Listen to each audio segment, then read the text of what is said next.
Hey guys, look at this statue in an ancient temple. What is going on here? You can see two figures and they seem to be hugging each other in a strange, intimate position. But when we look closely, it does not seem to be a man and a woman. Rather, both of them are females. Is it a mother and daughter hugging each other? No, both of them appear to be grown women with fully developed breasts. What is the meaning of this carving? Look at the hands of the woman in the front.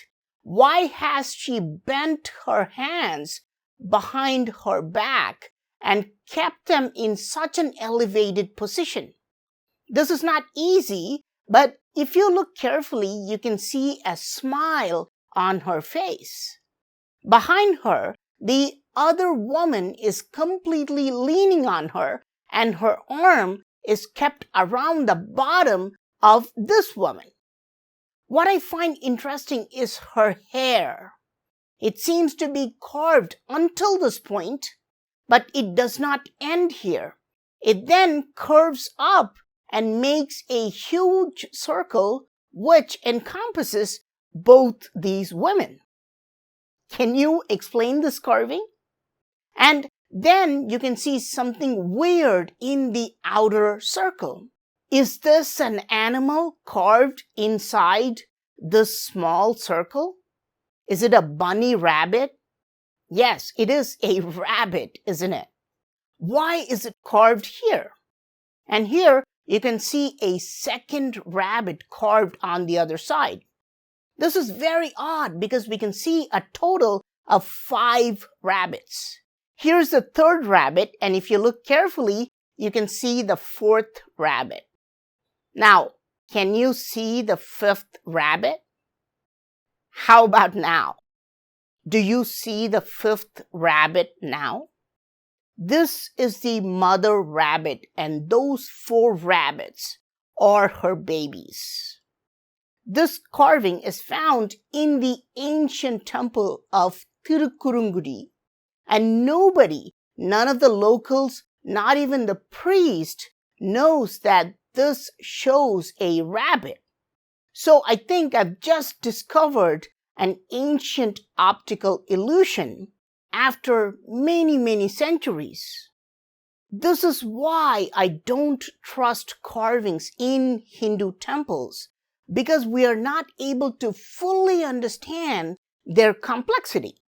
Ancient Indian temples are full of many unexplained carvings, and both casual visitors and experts are quick to dismiss them as meaningless or superstitious carvings.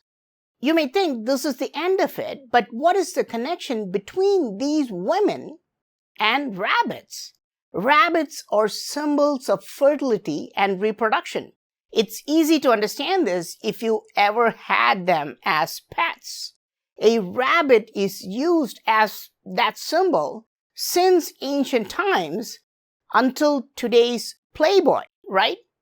But what is the deeper meaning? Why are these two humans making up an animal?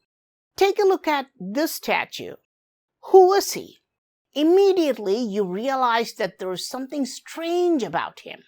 He has many faces carved all over his body. You see?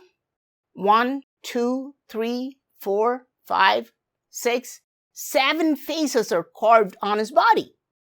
Firstly, we missed observing these 2 faces on the sides. Secondly, we are completely missing the point of the carving itself. Look carefully and see how many animals are carved on his body. In the rabbit illusion, humans made up the animal, but this is the opposite of that. Animals make up this figure. Look at that nose. It's not a nose, but a lizard. And the lizard is shown grabbing his mustache, but the mustache is actually made of 2 fish. His lower lip is also possibly made of fish, but it is destroyed. And look at his chin. Is that a crab? What is a crab doing on his chin? His eyes are quite scary, and staring into them can be a challenge. But his eyes, are they snails or are they turtles? His ears are unusually large and they're made of two peacocks, and on top of his shoulders, you can see two hooded cobras. The bodies of these two cobras are intertwined to make his dreadlock hairdo. Even his genitalia is made of something strange. Can you guess what it is? Is that a turtle sticking out its neck? And you can see the two bells at the bottom. You can see another snake here, and unfortunately, his legs have been destroyed and we don't know what else we missed. Who is he? Locals call him Rudra, but this is Lord Pashupati, the god of all animals. It is said that when Pashupati or Shiva came to earth, he tamed all animals and taught humans how to domesticate some of them. So this is a symbolic representation of him having complete control over all these animals. Now, look at these women. They appear to be dancing as a group. But when you start zooming out, you realize that they all make up a horse. This is not an easy task. See how the eye of the horse is carved? And notice the ears. These two women have put their hands up and they look like the ears of the horse. And look at how this woman is holding a towel. Ancient builders were insanely clever and artistic. On top, there is a warrior. He's the only man in this carving. You can see his mustache and he's holding a bow. He's not a part of the horse. He's mounted on top of the horse. Here's a similar carving from another ancient temple. Again, a bunch of women, apparently beautiful dancers, making up a horse. The exact same theme, and you can see how this woman is not only holding a towel at the bottom, but also a large fly whisk called chamara. Today, many people are inspired by this type of illusion, and they make a lot of paintings. This is a pot made of a bunch of women, but you can see that there are lots of gaps between their bodies. While ancient builders strove for perfection, today's similar art needs more dedication. These women make up a bull, and you can see that this is not perfect. Here is a piece of cloth that looks really good. A bunch of women make up an elephant. And you can see how this woman's hair makes up the elephant's tail, and how this woman has to stand in a very strange posture to make up the elephant's trunk. And her hands make up the tusks of the elephant. But ancient carvings have a secret code hidden inside of them. Here's an ancient carving. Again, the elephant is made of a bunch of women. Here, its tusks are made using this woman's legs. Here's another ancient carving, also made of several women. And here's a third one, also made of several women. However, there is a secret code hiding inside these ancient carvings, which is forgotten today. Let's count the number of women inside the elephant. 1, 2, 3, 4, 5, 6, 7, 8, and 9. The rider is a man and he's outside, so let's ignore him. Let's look at another carving. Again, a total of 9 women. Here's another one. Let's count. Notice that each elephant is always made exactly of 9 women. Not 10, not 8, but always 9. Ancient builders could have easily made it with 10 or 8 women, but the number 9 is kept consistent while carving the elephant. This information is lost in this modern piece of cloth. It is made of 7 women because we, the modern so-called sophisticated people, do not understand the hidden code. But maybe, just maybe, this is all a coincidence. Maybe just by dumb luck, I found all these ancient elephant carvings that are made up of exactly 9 women, right? So let's check this by going back and looking at the ancient carvings of horses. How many women do you see? 1, 2, 3, 4, and 5.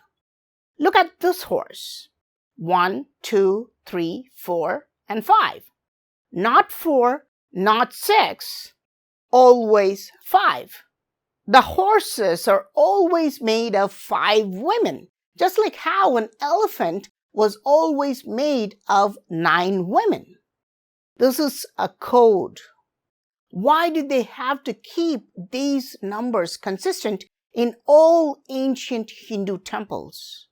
Think about how big India is and how the sculptors would have had to communicate and share knowledge to keep this information consistent. Why did they never carve a horse made of 6 women or an elephant made of 8 or 10 women? And why always women? Why not put a few men inside these animals? In order to decode this ancient secret, you need to know another important detail. These 2 carvings are usually found together as though the horse and elephant are fighting each other.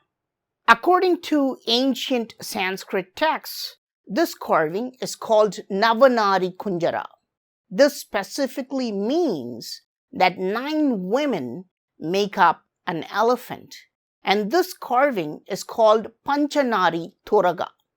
This means 5 women make up a horse.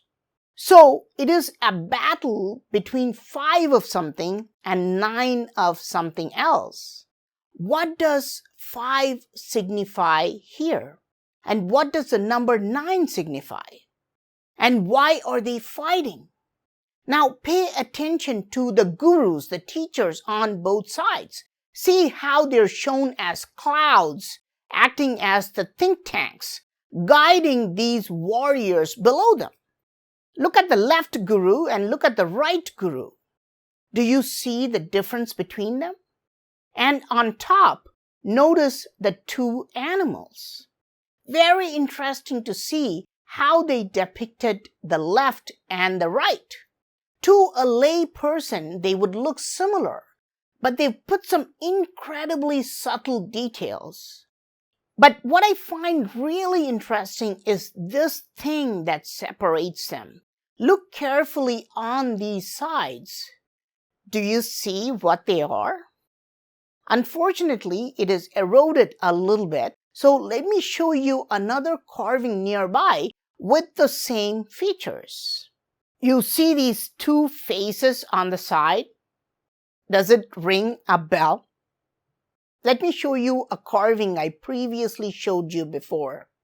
Yeah, that exact same feature. This is an animal called Makara mentioned in ancient texts. 2 Makaras on the side of the statue and the 2 Makaras on this carving as well. These 2 carvings are placed more than 1,000 miles apart. But they're both optical illusions with a bigger whole made up of smaller parts. But you see how everything is merging together? Not to mention the rabbit carving. What is the secret code hidden in this carving? What is the connection between humans and rabbits? Please let me know your thoughts in the comment section. I am PraveenMohan. Thanks a lot for watching. Don't forget to subscribe, and I'll talk to you soon. Bye.